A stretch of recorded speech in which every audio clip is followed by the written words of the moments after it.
good trouble, America's youth, career tech ed, and a healthier economy. And we're really looking forward to the conversations we have going to have here. And so without further ado, I want to invite Randy Weingarten, President of the American Federation of Teachers, to offer opening comments and open this forum.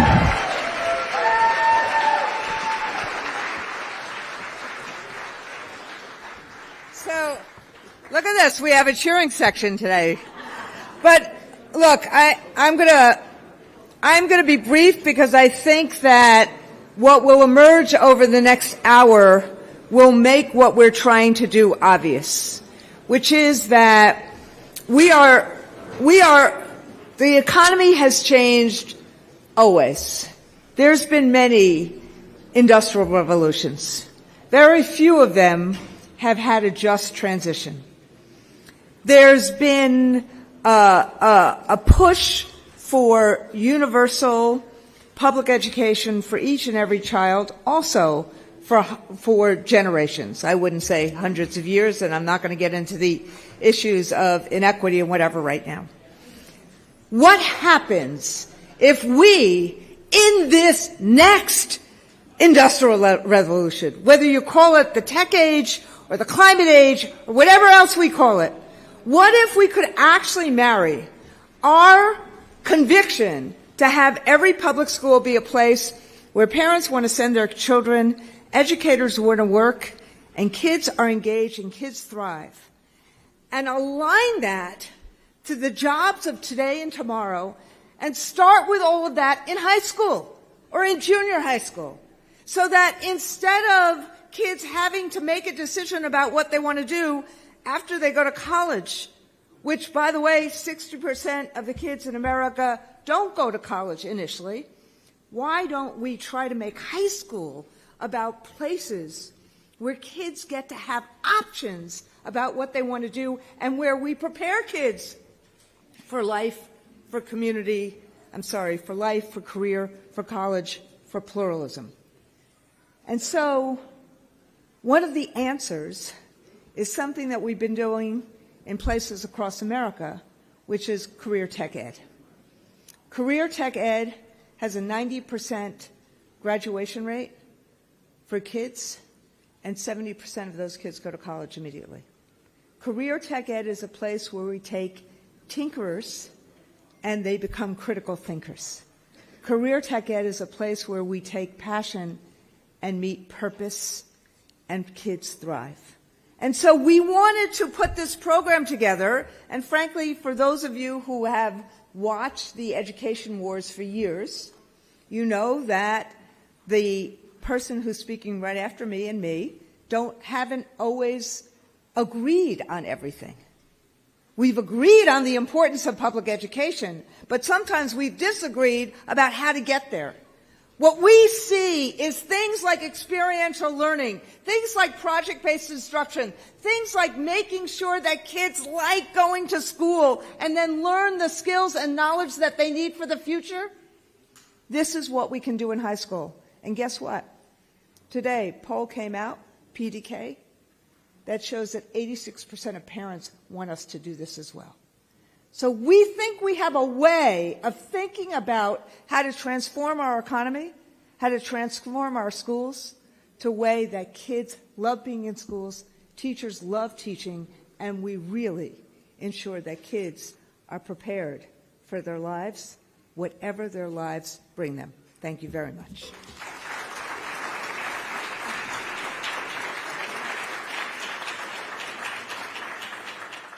You to riff for like 30 more seconds. Sure. So here, let me just ask you a question while bringing Ruslan out here. We have Ruslan right here who's going to join us. Ruslan is the, you've just introduced her, right? So why don't we wait? Here, hold on just a second. No, this is you. You're up. I only introduced the kind of way you do these things in the movies where people who you normally think are combatants are now coming together and doing things together. That's how I started the introduction. Well, I like movies, and this is like our odd bedfellows pair here. And I want us to all thank Ruslan Ali of the XQ Institute and Emerson Collective and Randy Weingarten of the American Federation of Teachers. I mean, hopefully, and look, I want to tell everybody, we have some seats up here in the middle. You want to sit on the floor, sit on the floor. Molly Ball, come up. You get a front row seat. Come on up. But let's go ahead. Ruslan, the floor is yours. Why don't we bring you up to the podium? Randy, we're going to sit you right in here. There you go. Well, There's a mic right up here. Oh, well, listen. I'm just going to repeat a little bit of what Randy said. I'm so proud and honored to be in this room with all of you at this time, in this moment in history.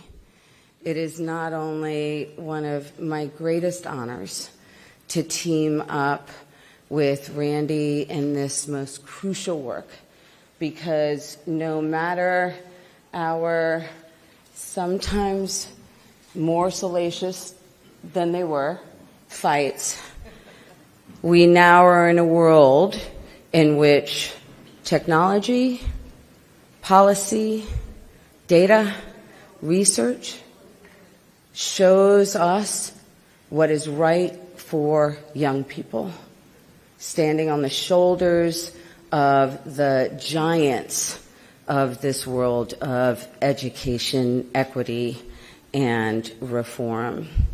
But it will take nothing less than making this issue a matter of national pride for us to build on that data and what the research portends about what is necessary to do at every level of government and of community to ensure that once again we lead the globe when it comes to educating our young people.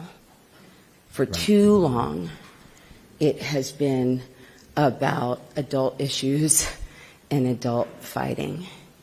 And thank you for joining us today to put an end to that nonsense. Great. Thank you. Okay. So, Ruslan, thank you. Ruslan, I think we're going to, well, she'll sit there and we'll make this work. We're going to take this podium away. We have a very, very full house, and I want to tell our team out there, number one, thank you all, to everyone who helped put this on. Second, bring out the next 50 chairs. So just go ahead and bring them. We'll stack them around. They don't have to be neat, but bring the chairs. We've got an outstanding, that's how hot and sizzly. Can I recognize our other host? I just want to welcome, if I may, Lorene Powell-Jobs. Thank you so much for supporting this today. Great to see you. Thank you so much for joining us today. And can we make sure Lorene gets a chair? So now let me call to the stage for our first session, Neera Tanden, the former president and CEO of the Center for American Progress. Neera, thank you for joining us. Brad Smith, the vice chairman and president of Microsoft, a good friend who has been out, and I should mention that Brad Smith and Microsoft just concluded this past week a major forum here in Chicago with the American Federation of Teachers on AI and teachers and teaching, etc. And then we have Congressman Ro Khanna of California. Ro, come on up and join us here. Okay, and we're going to stop there. And the way this is going to work, I'll tell everybody, in case you didn't hear, this is in honor of Phil Donahue. We're going to have a talk show. When we're done with somebody, we're going to say, Ro, it's great seeing you. And, give him all a round of applause, and then we'll bring up Joaquin Castro, things like that. So why don't we go ahead and start? Do you have your mic, Ruslan? No, but I Oh. But I thought when you were saying, should we thank our co-host, we were talking about Frank Luntz. Oh, well, our other co-host, which we'll get to, where is Frank? We'll bring Frank in a minute, but we will thank him in a moment. Right. But in any case, thank you all very much. But why don't we just start this out? And I'm going to basically launch the first question and then ask Randy to come in. And I want to start with Neera and ask you the big question about the future. We see this is an apolitical session. We're talking. So many got Republicans in the room, Democrats in the room. But when it comes to the ticket that's being discussed here of a potential Harris-Waltz leadership in a future White House, how high on their radar screen will this issue be, and how will they make it real? I mean, I think this is very high on their agenda. The vice president. How high? Like 1 to 10? Like the vice president just did her economic agenda and talked about this precise issue of diverse pathways. Obviously, President Obama talked about this last night. I'd say President Biden in the State of the Union talked about non-college pathways, but he really did lay it out in terms of a value statement, which is that you shouldn't have to have a college degree to basically have access to a middle-class life, to be successful in America. And the vice president has built on that. She has been a key champion of apprenticeships and career technical education. We are very proud of the fact in the 2025 budget, just to wonk out for a second, we have $8 billion in career technical education, great partnership with AFT, NEA, and others. And I think that we are in a particular moment in time where, because of the changing economics, because of the investments the Biden-Harris administration has made, we have a real opportunity to really transform the economy, to give people a true sense of hope and opportunity for all kinds of pathways to success. And I think that's an important value statement. It's also an engine of opportunity, but it's one that I know the vice president is keenly focused on, and as part of not just her education agenda, but her economic agenda for the future. Brad, let me ask you a question here, and I'm going to try to frame it. You've been working diligently on the tracks around AI and high schools and teaching and sort of the next generation. And I sort of feel, I may be wrong, but we're like at an inflection point technologically, and we'll be in an inflection point with productivity. Whenever I hear rising productivity, I wonder about workers, people being left behind. How do you make AI and technology a friend of the future of American youth and not a rival?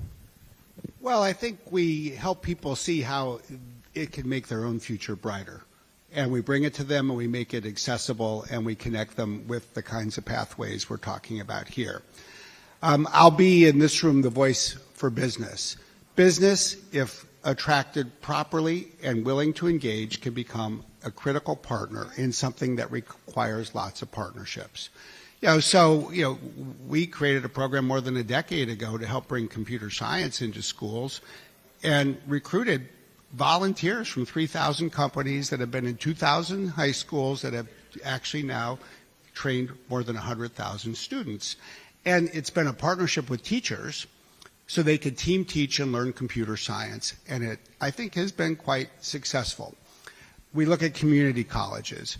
Today there are more than 400,000 unfilled jobs in the United States for cybersecurity professionals. So we partnered with the Association of Community Colleges, and we designed a program with community colleges. And what we learned, I think, are three things. In the world today, you can create curriculum, including to help people learn AI quickly. It's digital. It can be distributed free. There's two problems that are hard. The second is to train teachers or professors. In this case, at community colleges, we've been able to fund and train professors at about 150 community colleges. That means there's still 900. We need more support, including from the government, to do that.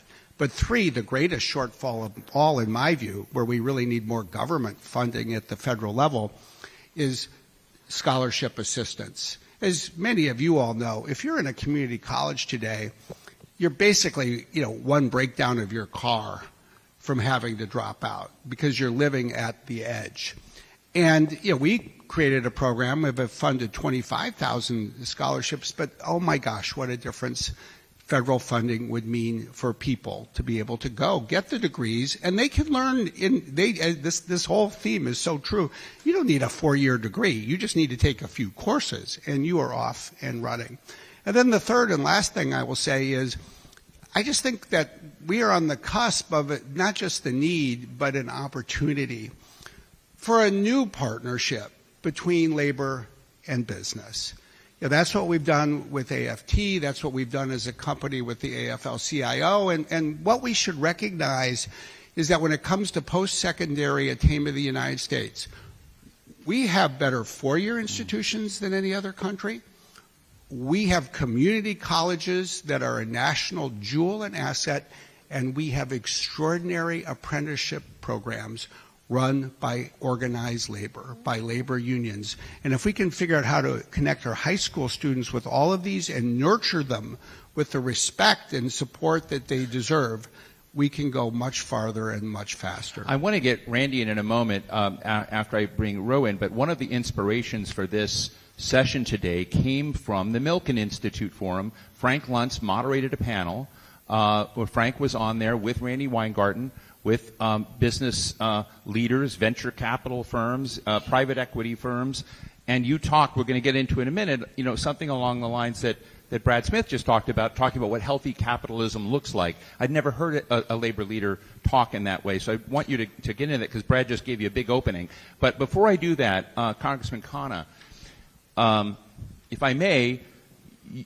everybody knows you're a Silicon Valley high-tech guy, but you've been moving Silicon Valley high-tech methodologies and thinking about talent to rural parts of America. And you've been looking at what you would call patriotic economics, if you will, kind of looking at broadening the pie. And I think that's what we're talking about today, is how do you create significant more opportunities for people when they're coming out of high school. Would love to get your take, because I also want people to know how hard you've been working in the kind of heartland of America across the nation, not just in California.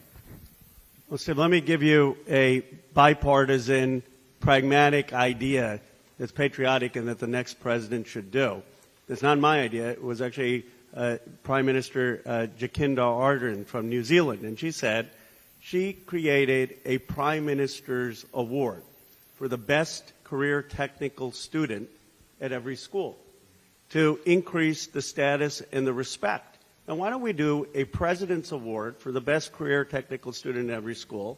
When I was in school, there was this thing called Math Counts. I was a math nerd. And the best math students would get to meet the president. And there was this presidential scholarship. Why don't we do that for career technical education with the president recognizing this so that we are increasing the esteem? And that's a bipartisan idea. Anyone can do that.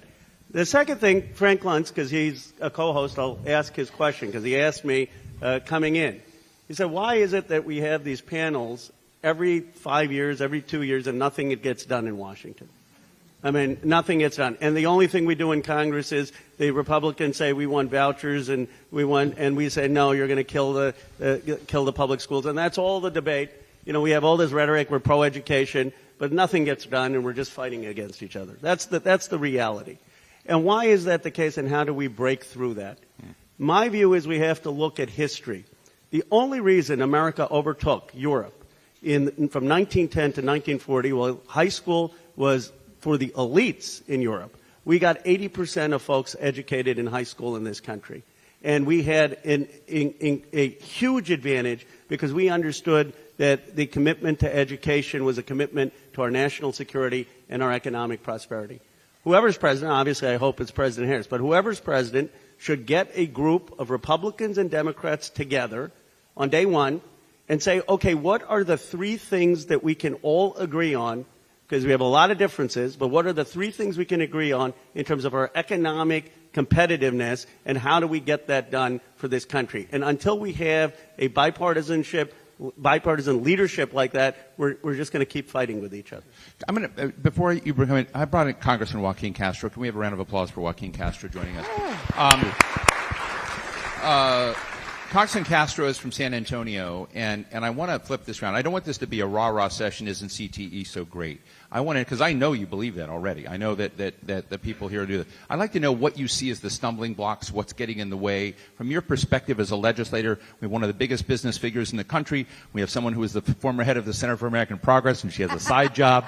I mean, we've got power in this room. We have Ruslan Ali and the XQ Institute and the American Federation of Teachers. What has to happen to make this ever more of a super mainstream practice of habits and norms in education that we can move the needle from your perspective? So it's really a question of what's missing that you need.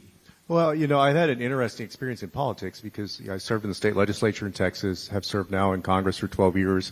But my brother, Julian, was on the city council in San Antonio and mayor. So I kind of feel like I was, in both of those things. And because there's been so much gridlock in Washington, I think oftentimes what you see is that policy and programs, including innovative programs, are implemented often at the state level or at the local level. And I was telling you, Steve, earlier that in San Antonio, about 20 years ago, we created something called the Alamo Academies, which was set up to accomplish what we've been talking about, which is to give students a choice about career and technical education or what is considered traditional higher education.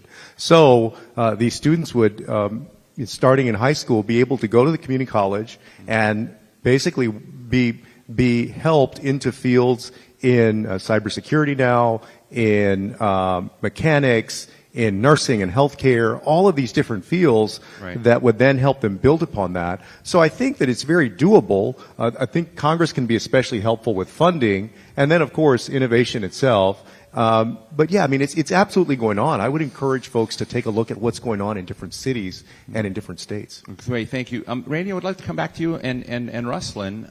One, get your provocations on how to create a healthier set of opportunities, a healthier economy, if you will.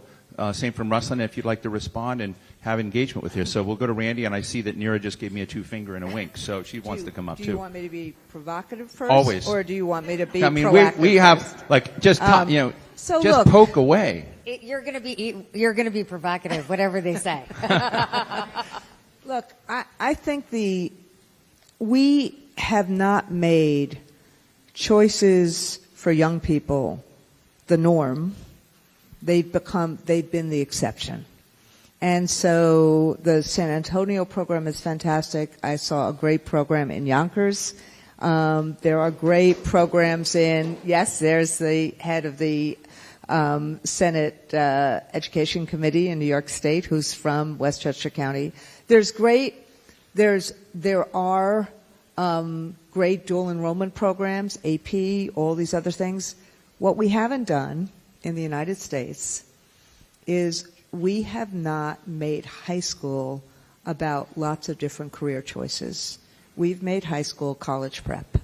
And frankly, we've made, and look, it is because for 20 or 30 years we have thought that the only way you get to education and economic attainment is through college. Right. But we think about CTE as, the old model of voc ed where we tracked black and brown kids, as opposed to thinking about it as this new model of opportunity, engagement, and empowerment. And I think, Switzerland gets it right in its own way. But this is also a mindset difference, because what we also need to do in terms of doing this work is we have to do exactly what Brad said, with one addition, which is we have to give internships for kids in 11th and 12th grade in particular, so that they don't have to work and do this. Right. Before Neera jumps in, I just want to highlight for the audience, because we're all trying to learn here, and we'll continue to ask our team to bring in chairs. There are also some seats over here. I'm an aggressive usher, so anybody that wants a seat, come grab it. Tell people to move out of your way. Hey, Don Beyer, we're going to get you up here in a second. AFT, the American Federation of Teachers, has partnerships with Bloomberg Philanthropies. We have Jenny Kane here, who will be here, been working on healthcare and hospitals. So they have $250 million.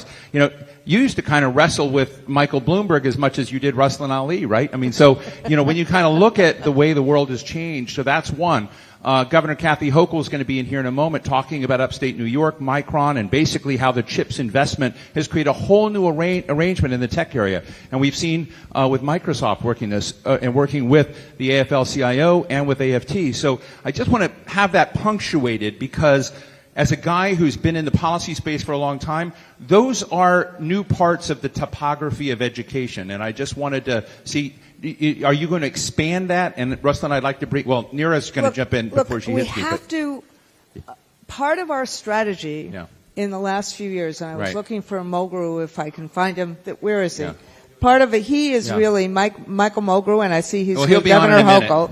But part of our strategy has been to create a proof point. Right. But now it's the time to move this to normative and to do the kind of thing that a kid goes to high school and should not only think about, oh, I want to go to college, should think about these are the different kinds of opportunities I have in my county. How can I get the skills and knowledge to get those opportunities? Right. And that should be part of what we do in the public space, in public high school. Well, that's great. So, 30 seconds, Neera. Yeah, just to say quickly, I think we should be really expansive here. There's bipartisan support for this. There's a lot of proof points. This is a moment to really invest for the long term. But it is hard, I'll say very briefly, because you do need deep partnerships between different institutions. So that is high schools, community colleges, other forms, and businesses. And parents really need to see a job at the end of the training. So that means really ensuring there is a guaranteed job after the training. Those are 4 institutions that have not worked super well together in the past, that we have to build a lot of muscle tissue. But it will take investments at the federal and state level to really make this much more of the norm that Randy is talking about. And people in this room can help build that muscle tissue as well. Right. Russell. Very briefly, Steve, you talked about the pitfalls. We've been here before. Without rigor, this notion of tracking, this idea of CTE could run amok. What matters is the readiness for whether you are going to college or you going into a career you care about. And the readiness criteria are almost exactly the same.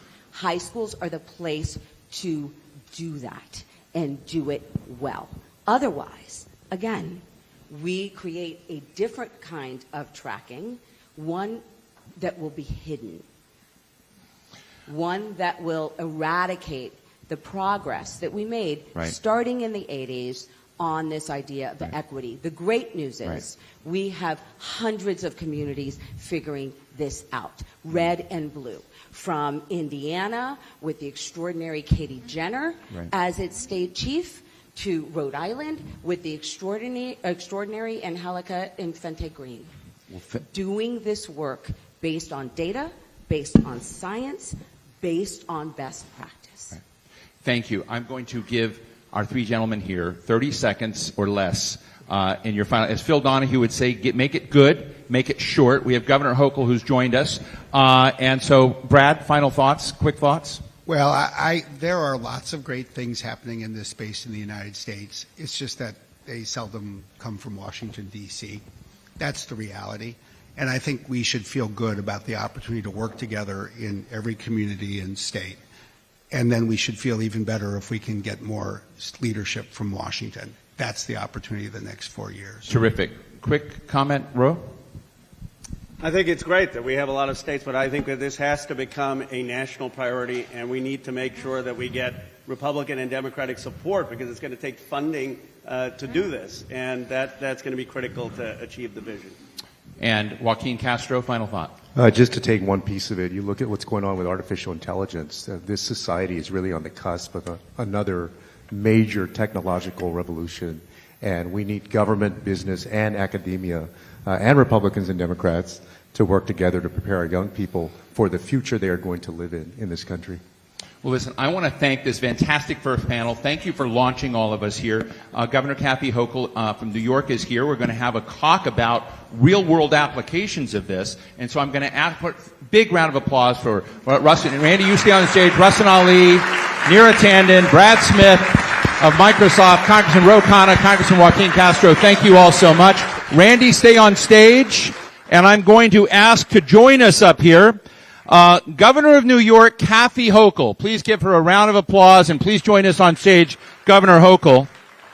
I'm also bringing to the stage Michael Mulgrew, who is the president of the United Federation of Teachers, been working so actively on this program. And we're also going to bring up a special partner who's been part of this, Jenny Shafferstein-Kane of Bloomberg Philanthropies, who's been the CTE lead for Bloomberg Philanthropies in the healthcare space. And of course, we have Randy Weingarten, president of the American Federation of Teachers. So, and Rustin is introducing us. Here you go, I Rustin. just get the great pleasure of talking about how long New York has been a beacon of innovation and equity and education across all of the stakeholders that matter in labor, from the early days of change makers like Al Shanker to the extraordinary leadership of Randy Weingarten and Michael Mulgrew of the UFT, to philanthropy and local government.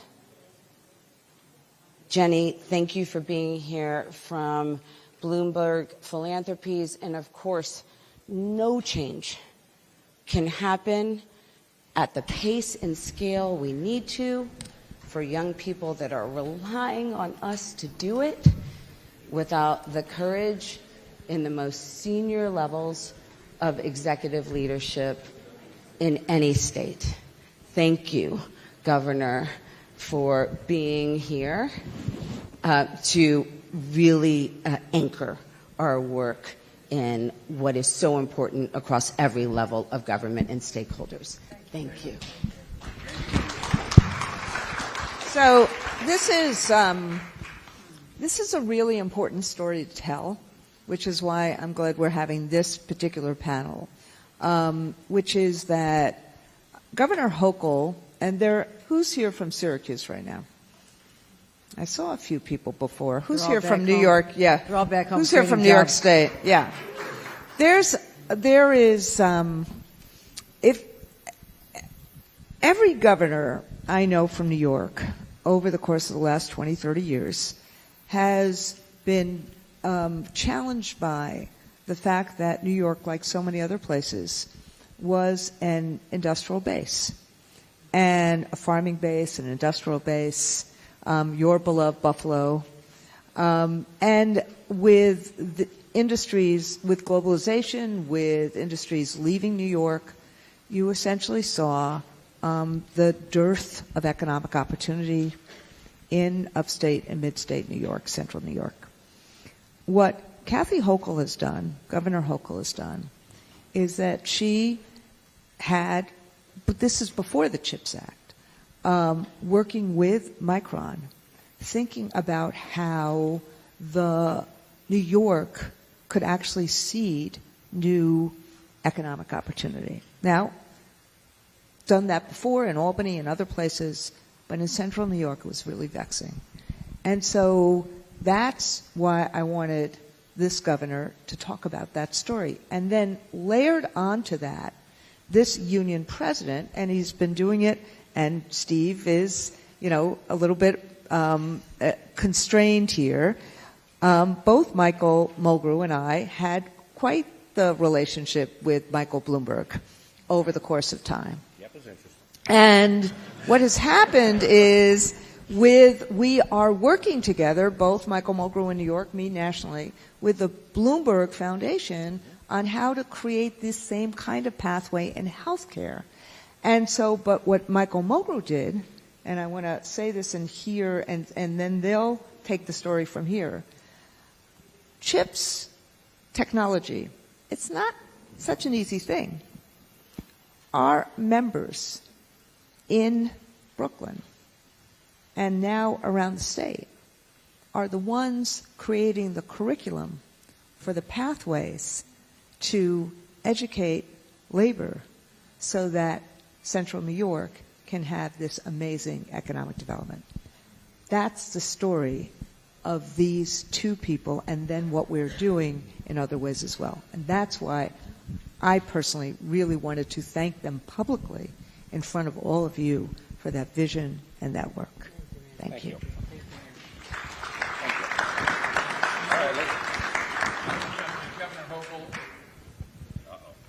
Me without a mic. Governor Hochul, tell us why this is high on your radar screen.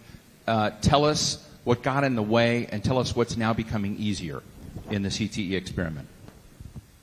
You have to understand where I come from. Randy alluded to this. Thank you, Randy, because this has been your passion, and to Mike and to Jenny for all the support from Bloomberg. You grew up in a place like Buffalo. Your psychology is down in the tubes because every business that matters left you. when you're growing up and the big employer where Grandpa worked and my dad worked, the Bethlehem Steel Plant pulls up one day and disappears 20,000 jobs. And the manufacturers of component parts for cars, Republic Steel, we were just reeling for about 50 years. I mean, this is a long decline. And that was what was happening all along this Erie Canal corridor, which had been the powerhouse 200 years ago. This has created the upstate economy. It made New York City the powerhouse it is, and it created the openings to the Midwest. And all of a sudden, we're about as depressed as you get. Unemployment was so high. I come up with a big family of 6 kids. I'm the one left because they all had to leave the state to get jobs. They wanted to stay, but they couldn't. You grow up with that in your mindset of who you have to focus on and the areas of the state you have to focus on when there's an opportunity. I knew this better than any governor because I had lived it. But we started thinking about the careers we want to create, but are the students ready? They weren't ready because as Mike and I talked in one of our very first conversations, I said, why did they stop teaching CTE? Well, of course, budget cuts, right? These schools, there's no tax base because the businesses have left, so you're going to cut, you're going to cut art education, you're going to cut music, you're going to cut CTE. So we were not even training people for the jobs, whether they were not. They weren't getting any training at all. So there's a long story behind how we landed Micron, but I'll go to my grave knowing that this is one of the most transformative things I ever could have done with the power of a brand new governor. I'd been in office 2 weeks when Micron was invited into my office to have a conversation. And I flew to Syracuse in a snowstorm in a little plane that probably wasn't the smartest thing I ever did. Except I knew the CEO had come all the way from Idaho. I had only 15 minutes, half an hour to meet with him and sell him on upstate New York. And what I did was I had him there for 3 hours. I started telling, I can give you the workforce you need. I promised him on the spot that if he brought the 50,000 jobs and $100 billion investment, I would ensure that I could get him the engineers he needed because we have great colleges there. But I also would get the workers who are going to build this, 50,000 workers and 10,000 which are building this over 20 years. So there were barriers from the beginning because people were in disbelief. When you say we're going to do this in upstate New York, people are like, yeah, sure, right, we've heard this one before, right, we're not going to be fooled again. We've been so promised over decades, and people gave up hope. But we landed them because I was able to get large sum of money, $10 billion from the state to invest in this, but also convincing the federal government that this was the right place to do it.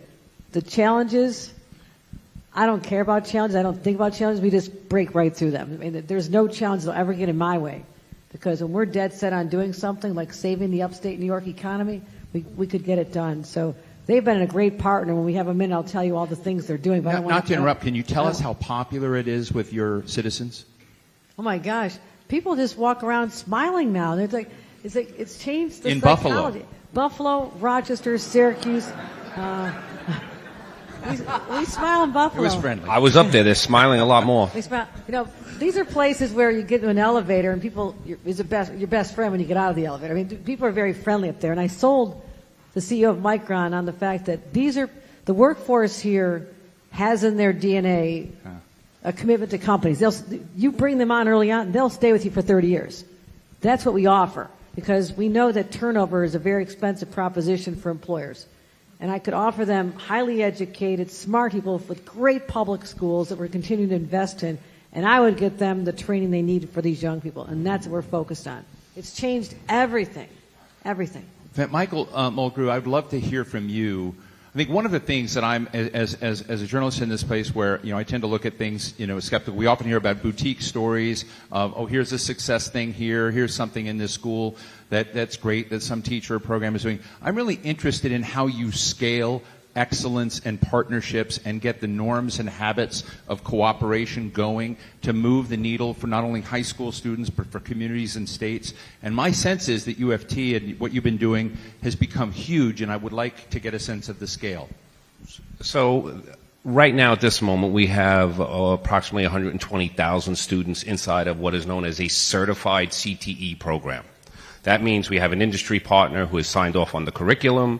That means there is a credential, an independent credential signed off by the industry that recognizes that this individual has passed and demonstrated a mastery of that industry to go and work inside of it. It's a lot of work goes into developing what is known as a certified CTE program. Quite honestly, policies at every level of education have been our biggest impediment. Because schools are basically being told, because of the criteria that we use at state and federal levels, you're not getting any credit for doing this. And it's sad. But we now, what Randy said was correct. We wanted to create a proof point. So for the past 10 years, the students in certified CTE programs in New York City are graduating at 91%. Academic students are graduating at 81%. The students in certified CTE programs, believe it or not, because I heard the word tracking before and everyone's worried about that, they go to college at a much higher rate than the regular academic students. And this is the only thing that over a 10-year period has consistently proven to close the achievement gap. Yet we still do not have policies in education that incentivizes states and school districts to do this work. If we all want higher graduation rates, we want children to be able to make their own options in life, whether they want to go to college or not. We've spoken about this for 30 years. You have this one entity that has proven over and over, and it's only because of one thing that any teacher would recognize. Once a student is engaged, they can learn, we can teach. So it really comes down to really pushing at this piece. Right. And 2 years ago, Randy had me do a study on teacher recruitment and retention, but I said, listen, I need some of the money to I want to do surveys of high school students across the United States. The number one issue... You diverted funds. She did. We're good like that. We move on the fly. We're teachers. It was a great idea. Yeah. Set up a lesson plan. It never works. Just move.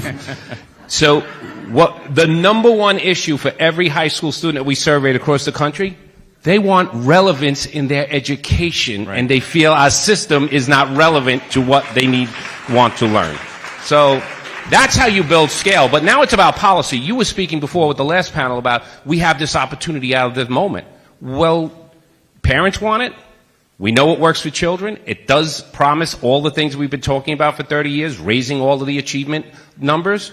So why are we not incentivizing this? Why is this not part of what we're asking every state to do? This should be done at the federal and the state level. But we build scale. We have built the scale, and our governor, this is the first time I ever said, first time her and I actually sat when she was governor, dirty secret, we sit and we have a beer. It's just a thing. Don't pick on us because we're Irish. Michael, we're streaming live, just so you know. I understand, but she starts explaining to me career in tech ed and actually understood it. Yeah. I don't get that normally when I'm dealing with elected officials, so I give her all the credit, and then it was like, all right, how do we do Micron, and let's figure it out. Let me get Randy and then Jenny in. Because the reason that what we can also confidently say, and I saw Melissa Person walk in, and I want to give her a lot of credit too, which is that when Governor Hochul says, we can do this in the state, we have this brain trust and we have this ability. You heard Michael, and you're going to hear it about healthcare as well. But what Melinda did, who is our state leader of New York State United Teachers, is that she worked to make sure we had 10 school districts around the state say, we are in. So when we say, as a labor movement, like we've had with the apprenticeship programs, we are in, teachers are in, parents want this. We need the policies so we can change this to scale, which is part of why Ruslan and I wanted to do this program together. Great, thank you. I do want to mention, before you move to Jenny, that there are delegations here that also have important CTE AFT partnerships in Ohio, so hello Ohio, New Jersey, important program in Newark, in Illinois, in Washington, D.C. I just want to do a shout out to these other places. There may be more I've missed, but what we're talking about is spreading. And part of that, the element here, again, coming to what Ruslan Ali said a little bit, the yelling has to be over, and now it's the doing and the partnership. And so part of that is what Bloomberg Philanthropies has done and put $250 million into trying to address the labor shortage in healthcare. So, Jenny, you've got about 2.5 minutes, but I would love to, hear part of that New York story as well, of what Bloomberg Philanthropies in partnership with AFT. I mean, Randy Weingarten keeps going around and praising what Bloomberg has done, which is, for me, in the 20 years I've known her, a rare moment. So, but go ahead. So we've been investing in this space since 2016. We've invested around $100 million up until last year. And what we learned is that the work really needed to be employer-led and driven. It really needed to be led by employer need, like Micron coming in and saying we have X number of jobs. And we just kept hearing healthcare over and over again, that there were 2 million open jobs and that was only expected to double in the coming years, and that many of those roles were allied health professional roles, which are roles that require more than a high school degree but less than a 4-year BA. So we started talking to hospital CEOs around the country, and we said, is this really a need? And they said, the need is enormous. We have thousands of openings. We have to close hospital beds. We have to hire visiting nurses. We're losing money. And they were willing to partner with us to join a local high school, to create an integrated program where students would get paid work-based learning at the hospital in 11th and 12th grade, an industry-recognized credential or certification, and a guaranteed job when they graduate. In New York City, and we had been talking to Randy for a while about this, and she's been a great partner in many, many places, including in D.C., where we opened an advanced technical training center around healthcare. And New York City had a great relationship already with Northwell, which was their partner in youth apprenticeship work prior to this program. Right. And Northwell is the biggest employer in New York State. So they have thousands and thousands and thousands of openings, and they have very innovative leadership, and they wanted to do this with us. So basically, we partnered with Randy and Michael and New York City DOE to create a program, which is a new high school that's launching in the fall of 2025, the Northwell School for Health Sciences in Woodside, Queens, where students will have the opportunity to select a pathway when they are in 11th grade, do paid work experience, get a credential from a local community college, and a guaranteed job at Northwell in jobs like x-ray technician, nursing assistant leading to a higher wage as a nurse or in other roles, and jobs like farm tech, clinical lab. All the jobs, there's thousands of jobs that have really good wages and really good pathways for growth, and that the hospitals will pay for all ongoing education. And we partnered with the AFT on the teacher preparation and learning, and we see philanthropy as a model, a way to test things out. We're not going to solve the whole problem, but if we can come up with a couple good models of how this could work in partnership with community college and industry and unions, then we think that that is a big win for us. Thank you. Let me ask Governor Hochul and all of you, we've just got a couple of minutes left, but I think one of the big things, if you're a skeptic sitting out here and saying, this all sounds great, but we've seen government programs and government funding before and, big promises of change. And I'm really interested in what creates momentum. What creates something where the sum is larger than the parts, and that you create synergies that were unexpected? And just in short form, if you may, Governor, and I'll ask everybody for a quick snapshot as well, is how do you take these pieces of federal government money, employer demand, students who want a different option, but actually you put it all together, it begins to grow like a weed. So how do you get weeds to grow faster? And maybe weed is a bad metaphor, and I'm sorry. That's all right. Cannabis is legal in our state.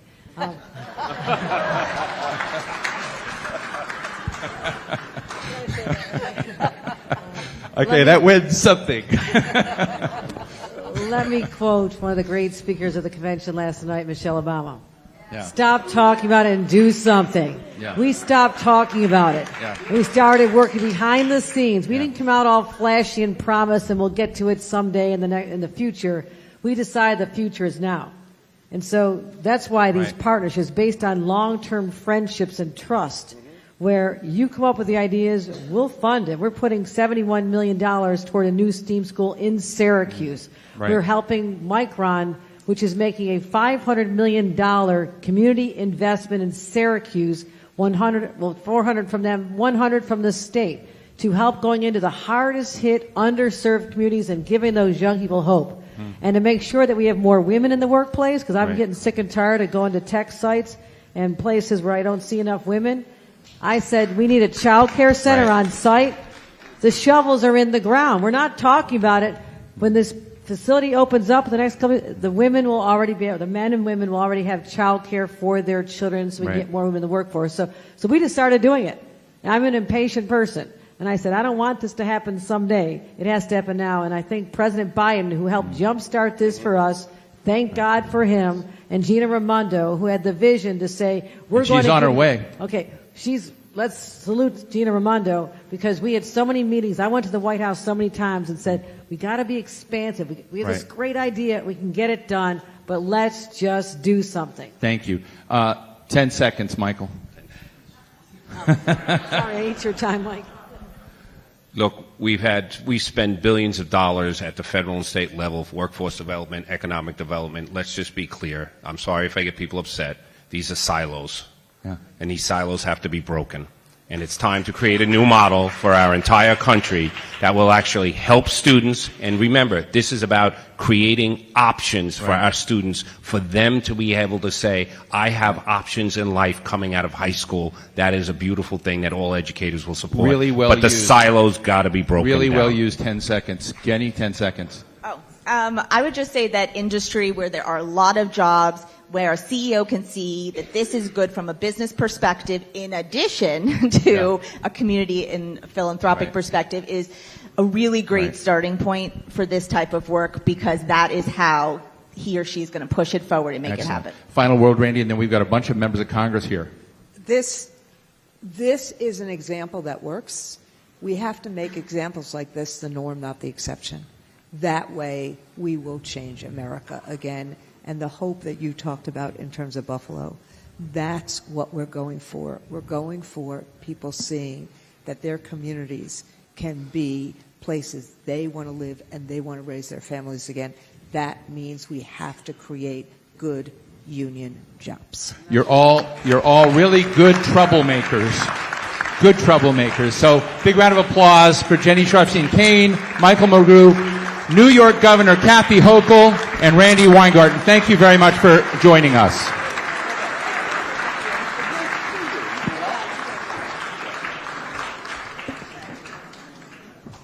Okay. Folks, I see my friend George Vradenberg and other people here. Remember, there's some chairs on the sides here. Just grab one. Even if it has a sign on it, grab it. Okay, we're going to move in. As I said, in honor of the great Phil Donahue, we're going to do this as a talk show. We've got some great people here joining us. Let me welcome to the stage to further this conversation my partner, the inspiration for much of this program, Frank Luntz, pollster. Frank Luntz, where's Frank? Come on up, Frank.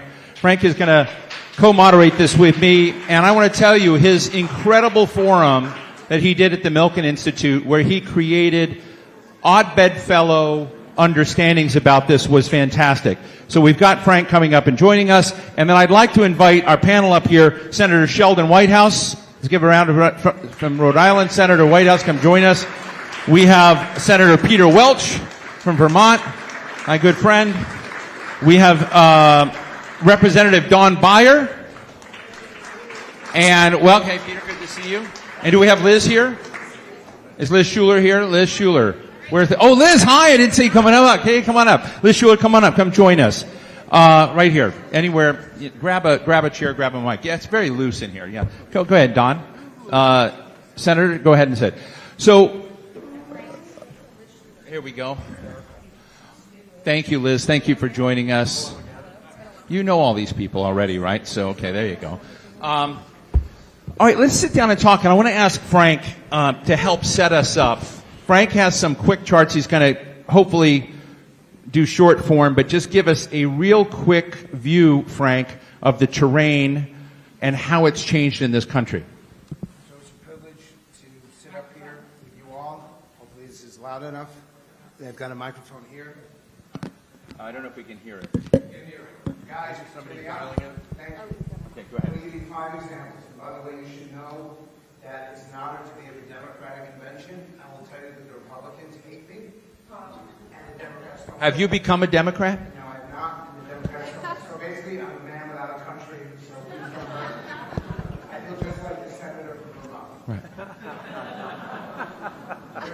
There is one word, and I'm going to give you a gift. Right. You can hold these for 1 second. I don't want you Sorry, to Peter. There's one word that I want you to use every time we talk about education. We ask the question of the public, parents, kids, everyone, a single word that says that education is succeeding. What do we want most from education is what? Not relevance. Not jobs. Money. Money. Not opportunity. Good. See, everyone's getting it. What'd you say? Not wealth. No. Okay, give me the answer. We're running out of time.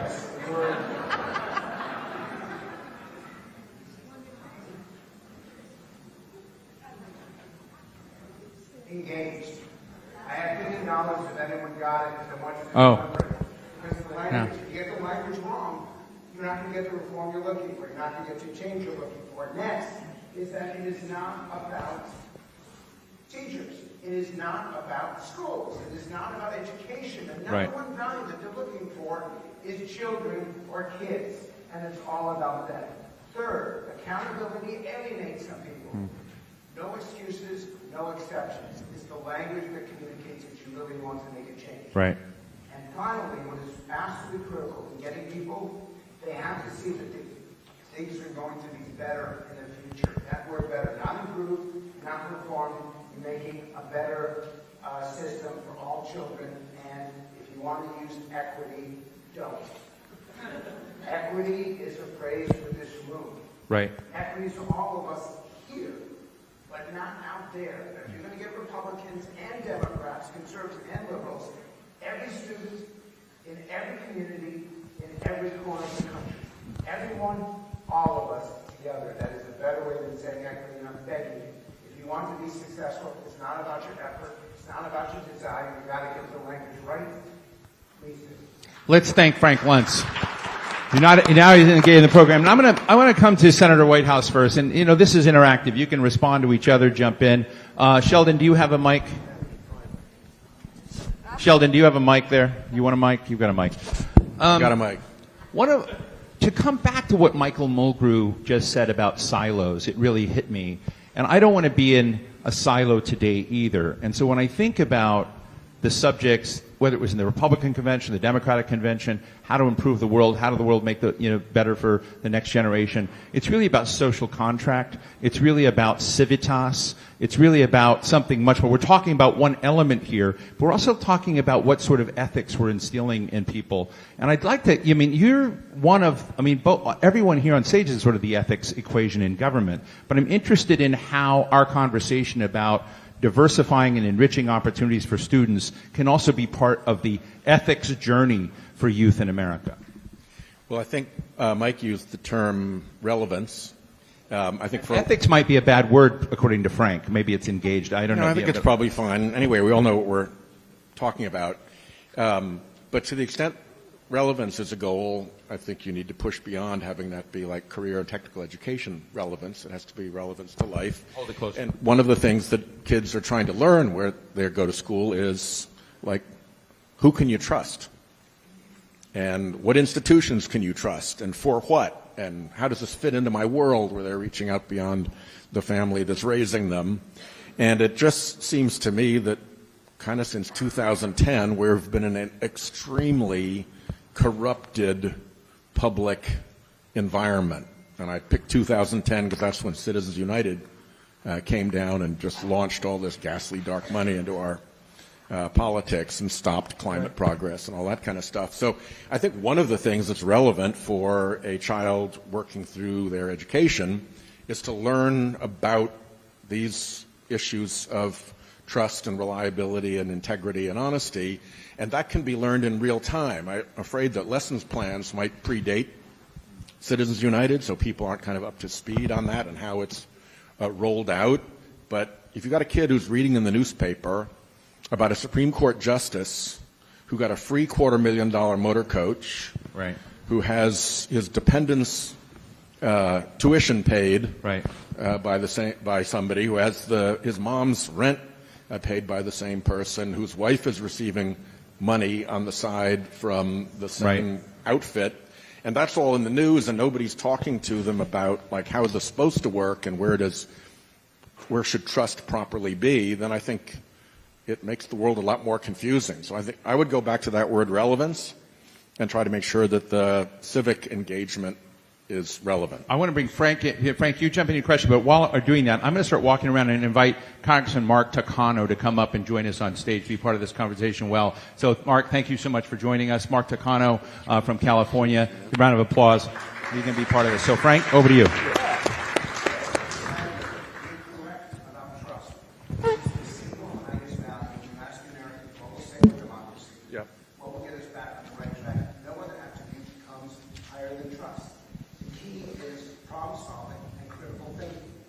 It's not English, it's not math, it's not necessarily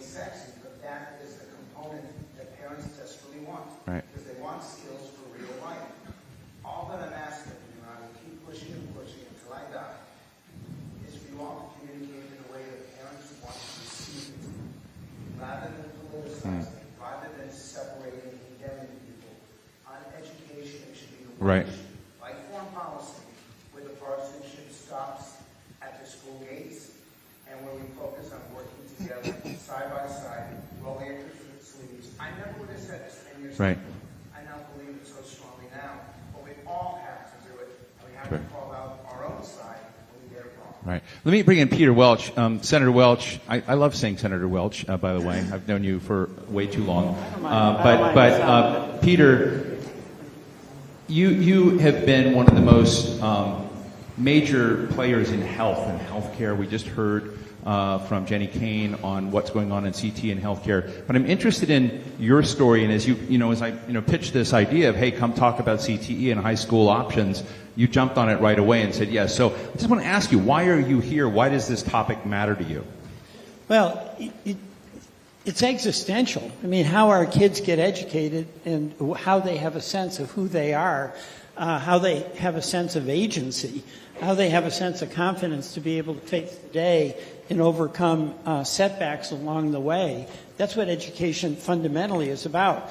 There's a lot of focus now on career education because we need folks to fill jobs that are really important for us in healthcare, in technology, you name it, okay? And there's a lot of talk about public-private partnerships, and a lot of us are absolutely encouraging that. We're trying to get, with Amy Klobuchar and Mike Brown, the 529 program to be able to apply to technical education. But I actually think Frank has a point, and Mr. Mulgrew had a point. And that is, bottom line, if you're a parent, the thing you desperately want to see is that your child is actually engaged in something, and you don't really care that much what it is. It might be theater that just gets them motivated. It might be literature. It might be writing. It might be technology. But the goal has to be that child being engaged. And that's what gives me, and all of us, I think, as a parent. Bing. Yeah. And I think he's really right about that. And the other thing is the silos. I mean, they don't work. It's got to be organic. And by the way, that organic has to apply to a community into which a person who gets a good technical education has some hope of being able ultimately to buy a house, to be able to afford health care, to be able to raise their kids. And by the way, that is gone. It is such a crisis in Vermont. We have folks who, if they do the best they can, they get out of school, their prospects of buying a home, they don't exist, all right? That's a scandal. So the organic, non-silo approach has to be concerned. Thank you. Great, Peter. And Liz Schuler, I want to jump in here. Earlier, what I'm thinking of, and Frank and I are friends, have been friends for a long time. I'm sorry that the Republicans are giving him a tough time because I was using you as my Republican, candidly, in today's program. But I think there's something going on. Randy Weingarten showed me some data that just came out this morning showing, I think the number is 86% of Americans, Democrats and Republicans, both CTE as the number one priority they see in education. So that's across the aisle. That means in Milwaukee and in Chicago, 86% of those people who care about education see this topic as something that's a real pathway for them. So Liz, representing all of labor, right? You're like the labor, Wizard of Oz. I'm sorry? I said the Grand Poobah? The Grand Poobah. There are other, So how, when you're looking at this and you're looking at the future of labor rights, and making this a healthier economy, that's what the bottom line is today. What's your equation? How do unions need to evolve and grow to understand and embrace healthy economy and what we're discussing? Yeah, and it's 12.5 million workers in this AFL-CIO umbrella and 60 different unions, and Randy Weingarten being the leader in terms of this topic and, bringing back this connection between where we're going as a country and an economy and how the labor movement fits into that, how we build community and opportunity and pathways. She has been a passionate driver in this, and Ruslan, thank you so much too for the partnership here. And Can we have a round of applause for XQ Institute too? Absolutely. I want to do all my conferences with you. When I was on my way here, I was looking at the description for this event, and it said essentially building alliances and kind of catalyzing change. And I thought, wow, I showed up and saw this room and the players in this room, and bringing together surprising alliances is, I think, what we're talking about here. But truly, after so many years of disinvestment, we think about at the turn of the century how the labor movement was always the center of gravity with industry to build the future of that training and talent pipeline. And then it sort of fell off over a period of years because I think companies saw it as sort of a competitive advantage or disadvantage to invest. Right. Threw it onto the government's back, and then the government was like, well, we don't have the funding, and then of course it falls on the public schools.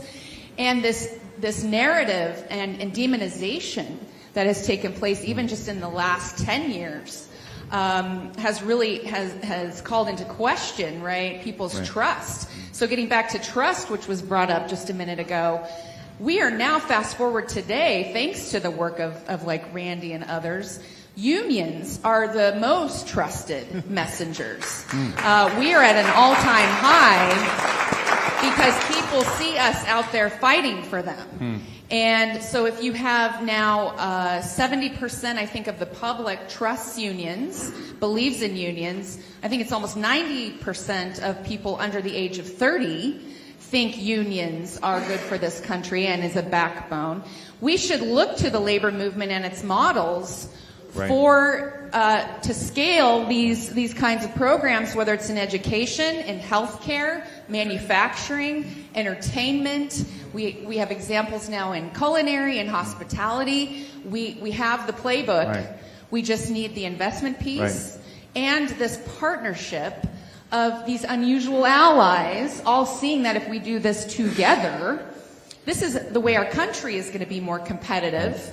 And we actually build the future for all the disruption that's coming, whether it's technology, climate change, et cetera. Right, Liz, I want to bring in Don and Mark, but the Brad Smith of Microsoft was in this morning talking about his robust partnership, not just with AFT, but with AFL-CIO, which I didn't know about. I mean, it was sort of a surprise for me. How many other companies do you have in your back pocket that you're partnering with on this? Well, Microsoft took a leap, took a chance.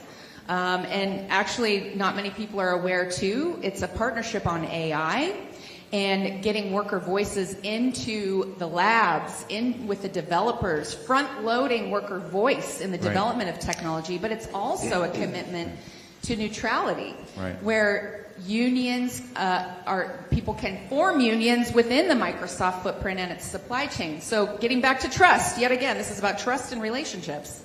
That if we are able to work with a company like Microsoft, the biggest technology company in the world, to say that workers should be at the center of what we're building together, many more companies we hope will follow. And I know Randy's partnership with Micron is yet another example. But I think that the key here is with AI, I think, I can't remember who at the end was talking in the last panel about AI, that will be the disruptor no matter what type of job you have. We as a country need to plan for that education pipeline of how people are going to move fluidly through this economy. So Congressman Breyer, Congressman Takano, I want to bring you both in this. Congressman Breyer, just so that folks know, went back to school. He's sort of like a career tech ed example himself and learned to code, went back late in life. I hear you're a great coder. Want to hear more about that. But also, you know, Mark Takano, we all have diverse portfolios of the people who are up here, is co-chairman of Outpac, you know, and you work a lot on inclusion questions broadly. Equality PAC.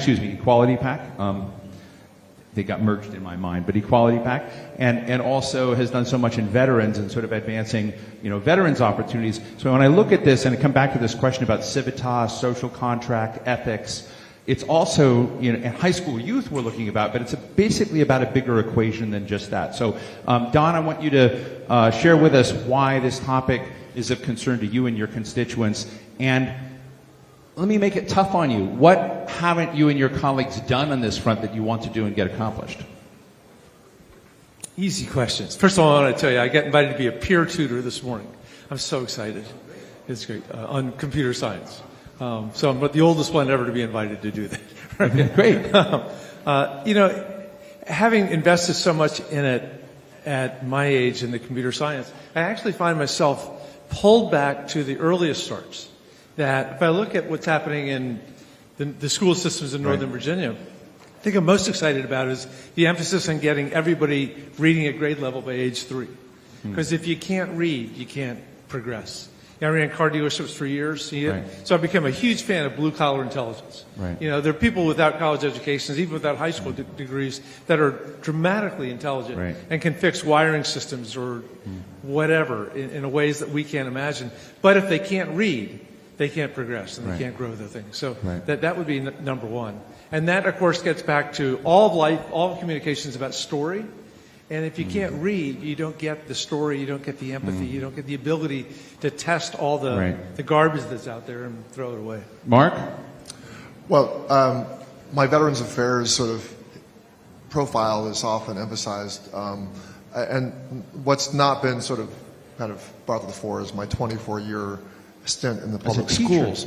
And 22 years as a community college trustee. That was my experience before I became a member of Congress. And I have to say, to Frank Luntz, that one area of bipartisan, I think, convergence is over the concept of concurrent enrollment, where you can earn college credit at the same time that you're earning a high school degree. And that we want more engaging high schools.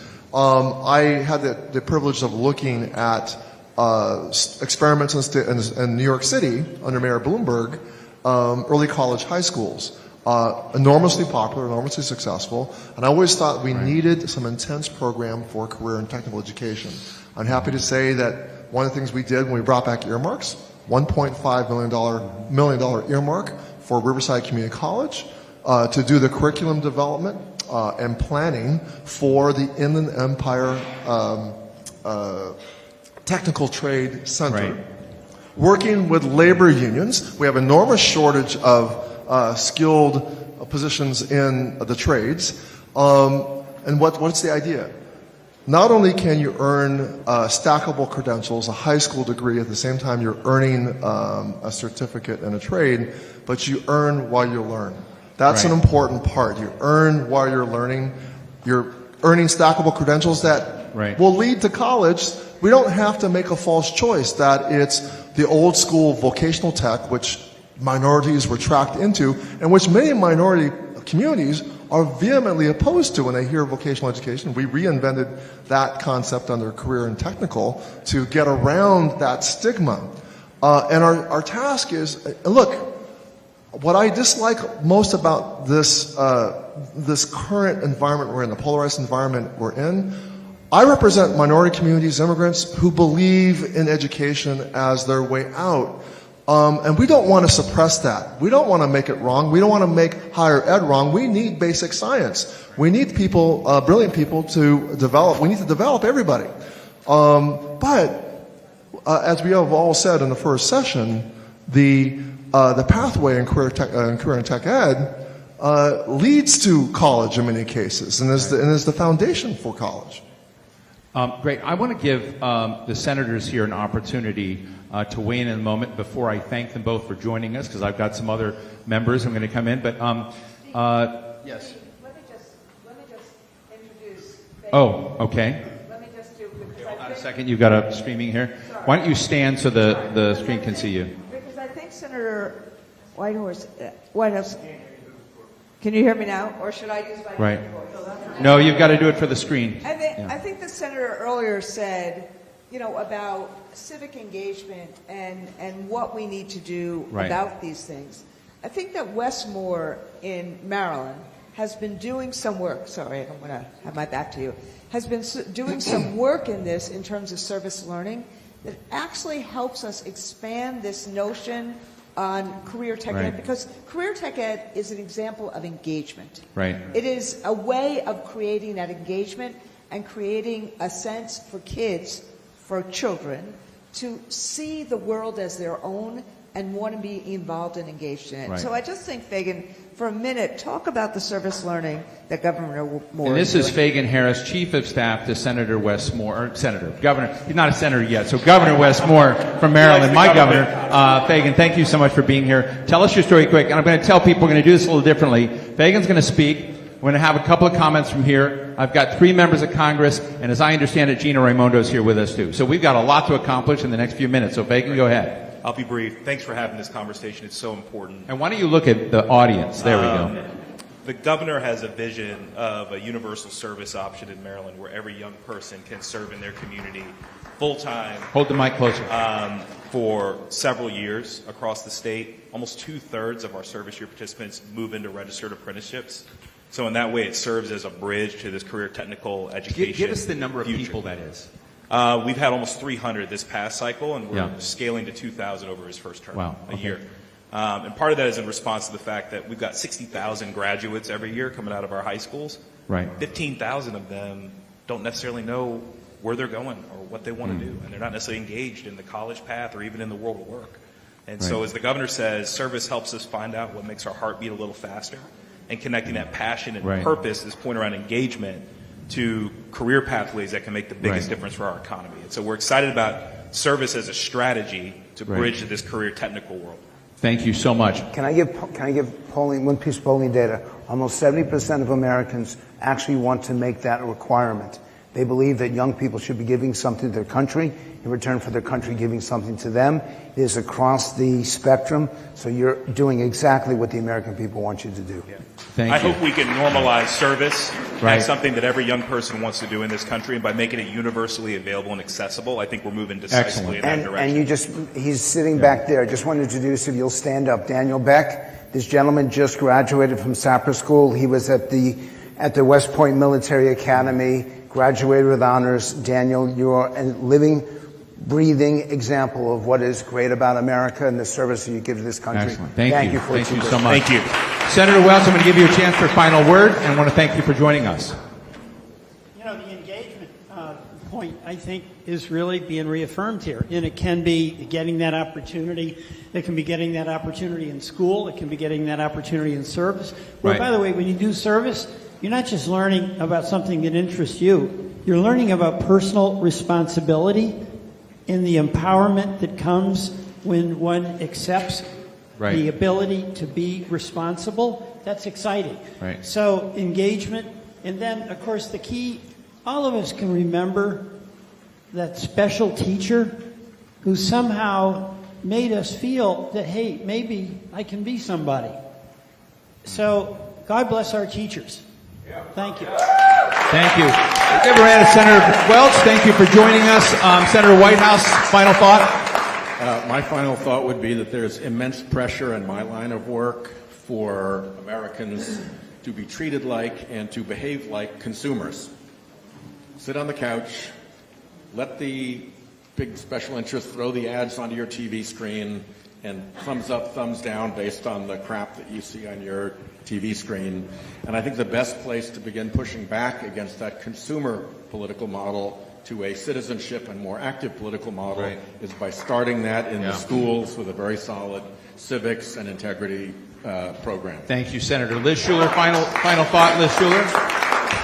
Peter, come this way. Thank you so much. I think we're on the right track, and thanks to convenings like this and bringing us all together, this is going to be an issue that is going to continue to evolve. But we have a chance to get it right this time versus in the past where we disinvested, we moved to for-profit models for education, and I think now we have the opposite in front of us, which is invest, partner, look for unusual allies, bring all of us together to make sure that workers have an opportunity for the future, bringing people of color, young people, women from the sidelines into the center of these new jobs that are emerging with all this investment, and that the labor movement is the stabilizing force to make that happen. Thank you so much. Liz Schuler, President of the AFL-CIO. Thank you so much for joining us. Now, no, Don, you're sitting. Stay. All right, now please welcome to the stage my good friend Brendan Boyle. Brendan Boyle of Pennsylvania, Eric Swalwell of California, Jamal Bowman of New York. So great to have all of you here with us. Come join the conversation. Now I'm going to do something. Where's Gina? Gina here? I was told Gina was here. All right. We're not going to do that yet. Okay. Well, we'll get her. Okay. We're going to start. Well, thank you all for joining us, and we're going to get you. You guys know Mark Saccano? Yeah. You know Don Beyer? Okay. Eric, let me start with you and then jump to Jamal. Actually, I'm going to start with Jamal. Jamal, you had a piece of legislation in, and I'm going to butcher this, but it said something like more teaching and less testing. Is that about right? Yes, sir. And I'm interested in from the community and the part of the dashboard on education that we should be caring about, because a lot of people want to come in every year and reinvent the wheel. What's broken in education? Today we've convened a lot of people from different corners. We've got XQ Institute hanging out with the American Federation of Teachers. This is what I would call a growth opportunity. And I'm interested in what you see as broken that needs to be fixed. You're going to be leaving Congress. And as you move on to your next phase, are you going to keep trying to fix it?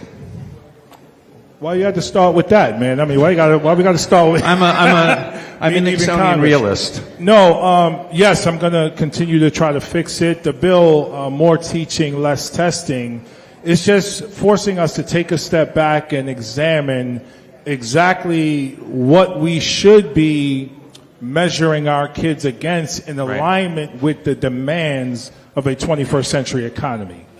Our education system is over 100 years old. When we tried to fix it with No Child Left Behind, what No Child Left Behind did was leave a lot of children behind.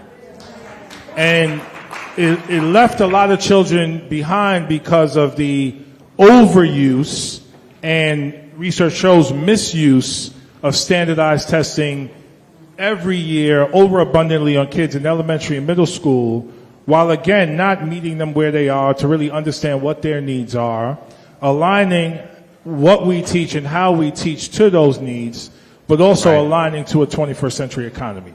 The most important skills our kids need now, we talked a lot about CTE, absolutely that is true, but we need to talk about the 21st century skills that children need. So critical thinking, collaboration, emotional intelligence, entrepreneurial mindsets. These are the skills that kids need to not just get jobs in the 21st century economy, but to thrive in the 21st century. I want to bring in Mark real quick with the two finger. Just 1 second, because he was jumping out of his chair on the 21st century economy. But you're also, Mark, as I understand it, really thinking about the global economy and the global dimensions of competition. Thank you for that. And to back up Jamal, I got to say, when I first got into Congress, there was a teacher who was here in Washington to testify before some of the appropriations committee, make sure they funded money for achievement tests and for advanced placement tests. And why was he here? Because he was an incredibly successful physics teacher in a uniformly low-income school district of Latinos. Okay, he could not cream the best and wealthiest kids from that district. He was very successful. He produced, for the whole state of California, the lion's share of Latinos who scored 4s and 5s on the physics AP. And ironically, he was spreading interest in physics throughout the general population, not just AP. His philosophy was, often the AP teachers take the best students, and what about the rest? And he was making everybody successful in physics. But here's the thing. The ironic thing that happened was he wanted more money, more resources from the principal to create these other classes. And the principal said, well, I can't do that because I've got to give more money to the test prep to do the high stakes testing. He was the biggest opponent of high stakes testing as getting in the way. What we need now, the crisis, and I asked Michael Town, what is it? What is the secret to your sauce? We need teachers who teach physics, who know physics. We need chemistry teachers who know chemistry. We need biology teachers who know biology. We need subject matter expertise that is much more developed than we currently have in America's high schools. We can push high school students to much further heights, challenge them more, but we need to make those investments in teaching and cultivating instructors and treating high school teachers with dignity. Thank you. Frank, I want to bring Frank, and then I get Brendan Boyle and Eric Swalwell in, and then we're going to have Gina Raimondo join us. But I'm going to do language with you, and then I have to leave, and I'm grateful to be here. Not dignity, it's respect. by 2 to 1. Respect, because respect is something that people understand, and it's mutual respect. So this is what parents are looking for. Number 2, you gave the whole list of the priorities. The first one is problem solving. The second one is critical thinking. And the third one is team building. Right. So these are not traditional language. These are not traditional topics, but they really do matter. And one last thing. We're not Republicans or Democrats. We are Americans, and we are parents, and we are children, and we have brothers and sisters in all of this. Don't just say it, actually practice it. That there should be more conversations like this, opening it up to everyone. They are not your enemy, or we should not be enemies. We may disagree on policy, but please, if you really want to solve it, it'll be Republicans and Democrats going forward together. You and I, this guy's come to more of my classes than any other member Eric of Congress. Swalwell? Yes. What grade did he get? Finally learned something? Okay, I do the jokes here. What grade? What grade? I thank you very much for allowing me to be here, and guys, thank you. Ladies and gentlemen, Frank Luntz, thank you so much for joining us, Frank. Really appreciate it. And thank you to our student from West Point as well. Congressman Boyle, you and Eric both said immediately this was a priority, and I'm just interested, again, to come back at this question if we were going to change the frame. Both of you have a vote, you have power, your ability to, I tell people when I used to run a think tank, I don't know if Ruslan thinks about this when you have a fellow working for you. I say, look, your job is not just to embarrass the bad decisions of government. You've got to put a better idea on the table, right? Putting a better idea on the table is harder to do. But when it comes to constructively engaging with disrupting education, creating a healthier economy, creating more options for high school students, what are your thoughts, Brendan? Yeah, well, first I come to this as not a public school teacher myself, but the husband of a 25-year public school teacher, and my wife who teaches second grade. Wow. She's taught both in suburban environments as well as in the city of Philadelphia. And when I talk to her about it, she happens to teach at a school that focuses on mathematics and technology. Right. And what's interesting is she has taught at the school now for the last 5 years or so. Most of her previous experience was in a more traditional public school. She has been able to notice a bit of the difference just exposing kids at an earlier age. My daughter attends the same school. The reason why they can't be here is school starts next week, and my daughter will be starting 5th grade then. She has had exposure in a way that first would have been unthinkable in any previous generation just because of the way technology has developed. Right. But also compared to her peers who were a similar age, her just familiarity with devices, and it really knocked down what I think for a lot of kids, even myself, can be a sort of intimidating barrier once they are exposed to it at a later age. So final point on this, there is a whole collective in Philadelphia that is specifically working on addressing the problem of equity when it comes to kids and their first exposure to technology. I think that you'll see more and more of a focus on that in the near years ahead. Can I say something about exposure? Yeah, go ahead. I ultimately don't think the kids are going to be the problem. I think when it comes to exposure, I don't worry as much about the kids because the teachers are doing such a great job, and that's just how they're wired. I'm worried about us, like policymakers, and whether we actually understand what the hell is going on in the economy. Now, Don, and my colleagues up here are exceptions. Don, by the way, went and took AI classes on his own so he could understand what's going on in AI, and that's so impressive. But we are of what I call... Have you done that yet? Yes, and I'm going to get there in a second. That's impressive. But we are of the nodding class. If you come into our office and you're talking about a technology we don't understand, we just go, deep or a twin. What's it called? There's a digital twin. Yeah. Tell me more about that. And we just nod, and we're so afraid to say, "What the hell is a digital twin?" Because it will reveal that we don't know, and we want you to think we know everything. And so what I have found, and I was elected when I was 31, so I was the IT help desk for many years, setting people up on Snapgram and... This is good, but just remember short form. I did all of that, but I realized that you have to force us to learn. Yeah. And you can't just tell us about these issues, and we're such simple creatures. Show and tell. Come in with your tablet and say, Congressman, I want to show you what we're trying to teach kids in our classroom right now. This is what AI is, and I'm going to walk you through it. That is the best way for us. Don't assume we know this, our staff better, but We very much need to be educated by you, and that's how we're going to get to the best policy. In 3 minutes, I'm bringing the Honorable Gina Raimondo up here, and she's coming up in her personal capacity. But regardless of what her role may be, one of the big changes in the topography of the U.S. economy is a much deeper investment in technology, in chips, the merging of national security into some of these areas. Kathy Hochul, the governor of New York, talked about its importance.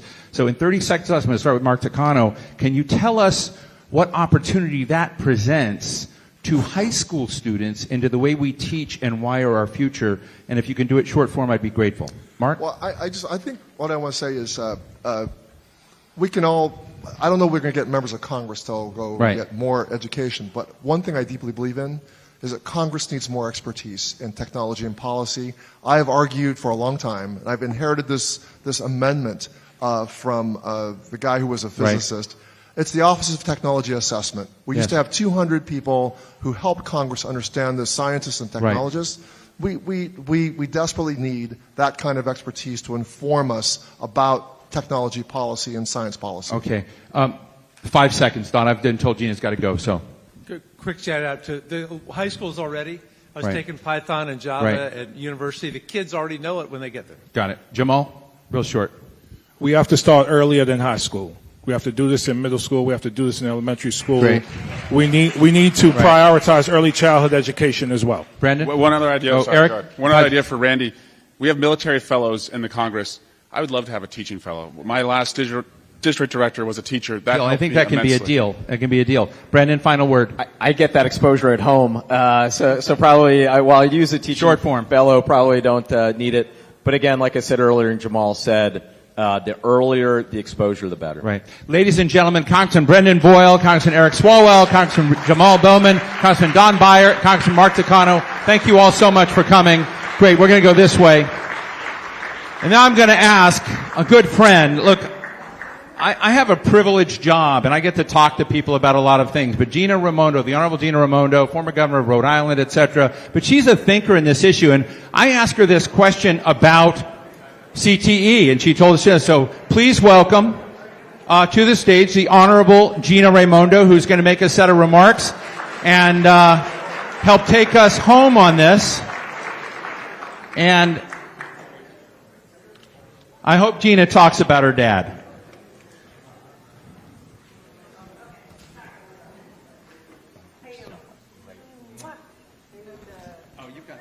Hello. I'm not loud enough to talk without this. It's the first time I'm your same size. I love it. So I am absolutely thrilled to be here. Very excited. This is a topic about which I care a great deal. And I have had the good fortune in my career to work with amazing teachers, amazing principals, amazing school leaders, amazing corporate partners to make this work a reality. One of those people is Randi Weingarten, who is here, who cares so deeply about this. Yes, Randi has been a leader on this issue since before it was, cool or popular or everyone's issue. And anyone who knows her knows that not only does she understand the theory deeply, but she knows how to work things to make it happen. So thank you for your leadership and partnership to me over the years. I also want to thank Ruslan and Laureen and XQ. We've been working together for a long time. I think Rhode Island was one of the very first places that I was the governor of Rhode Island. We were like the first or second place that you made investments. So thank you for believing in us. And Steve just said, I hope she talks about her dad. I wasn't planning on it, but I'll say this. My story, I come from Rhode Island. I told the story the other night at the convention. Once upon a time, Rhode Island, just like Ohio, I don't know where y'all are from, but a lot of places, was a manufacturing powerhouse. Everybody's parents worked in manufacturing. In Rhode Island, it was jewelry manufacturing. My dad found his American dream working at a watch factory until it left. All the jobs went to Asia. At the time that my dad's story was he worked by day in the factory, and at night he taught school at a place called the Jewelry Institute. which was a career and technical institute to teach people jewelry making, watchmaking, and the trade of electroplating, etc. But of course, when all of the manufacturing jobs went away, all of that career and technical education went away too. So I saw that it worked. Right? I saw it work. My dad would work all day, come home, eat supper, and go back out at night and teach school. And that, it wasn't a 4-year degree, it wasn't a PhD, but it was enough, whether it was machining or electroplating, credentialing, so people who got those skills could go get an excellent middle-class job. And that's what this is all about. You know, we're here, I know you're in town on the occasion of the convention. Kamala Harris is obsessed with building the middle class, right? That's what this is about. A defining policy of her presidency will be strengthening the middle class. What's that mean? It means every single American, no matter where you're from, the color of your skin, whether you've got a college degree or not, you got a chance to get a good job. But here's the thing. You need the skills. And that's why I believe so deeply in this work. That's why I believe so deeply in this work. Not everyone is meant to go to college immediately. They may later. But everyone deserves to have an opportunity to get the skills they need to get a job. When I was the governor, I invested deeply in this work because I believe in it so much. We, I think, just about doubled the number of career and technical education slots that we had in the state of Rhode Island during my tenure, and we funded them, and we funded training the teachers. Let's not forget about how important that is. And the only reason it was deeply successful is because I had a rule as governor. We're not spending a penny on this work until we first have the companies who will work with us. It didn't always make me beloved, because people would come with, hey, we've got this cool training idea, we want to do this idea. And I say, well, which company is the partner? Who's going to do the hiring? Who's going to donate the equipment? And unless we had answers to those questions, we did not train. And I believe that strongly. So we worked with CVS, we worked with Electric Boat, and almost everyone got a job. Almost everyone got a job. Laureen and I were just chatting outside. We also, it's not just welders, machinists, etc. It is cyber technicians. We did a whole new program in Rhode Island for cyber technicians. It's unbelievable. It's life-giving to these kids, students. They get jobs, then they get a college degree, and then they get promotions. Life-giving.